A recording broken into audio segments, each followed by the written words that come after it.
Hi నమస్తే అండి. ఈరోజు పప్పుచారు చేస్తున్నానండి, మీకు చూపిద్దామనేసి. చూడండి, పప్పుచారుకి ఇది ఆ, రెండు పప్పులు మిక్స్ చేశానండి. కందిపప్పులే కాదు, ఇది పెసరపప్పు అంటారు కదా, అదిను ఇంకొక ఎర్రపప్పు అండి. ఇది రెండు. మళ్ళీ వచ్చి దానికి కావాల్సింది ఒక టమాటా అండి, ఒక మామిడికాయ, ఒక 10 పచ్చిమిరపకాయలు, ఒక ఎల్లిపాయ అండి. ఎల్లిపాయ అండి, ఎల్లిపాయ. అలాగే పసుపు అండి, పసుపు. ఒక ఉల్లిపాయ అండి, ఒక ఉల్లిపాయ. ఇది వచ్చి కొత్తిమీర అండి, కొత్తిమీర. తర్వాత వచ్చి కావాల్సిన ఉప్పు అండి. ఇవి మొత్తం అన్నీ కలిపేసేసి మనము కడిగి అన్నీ కుక్కర్లో వేసుకొని ఉడకబెట్టుకొని తాలింపు పెట్టుకుందామండి. నేను చూపిస్తానండి. చూడండి, మొత్తం అన్నీ కట్ చేసి ఇందులో పెట్టుకున్నాను కుక్కర్లో.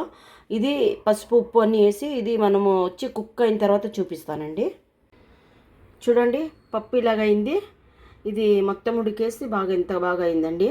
ఇందులోకి మనము ఆవాలు, చిన్నుల్లిపాయలు, ఎర్రగడ్డ, ఎండుమిరపకాయలు తాలింపుకండి, కరివేపాకు, అలాగే ఇంగువ అండి. ఇంగువ చూసారా, ఇంగువ అండి. దీంట్లోకి 2 స్పూన్లు ఆయిల్ వేసాను, 1 స్పూన్ నెయ్యి వేసానండి. చూసారండి, తాలింపు బాగా ఎగిపోయింది. ఇది మనం పప్పులోకి వేసుకున్నామండి.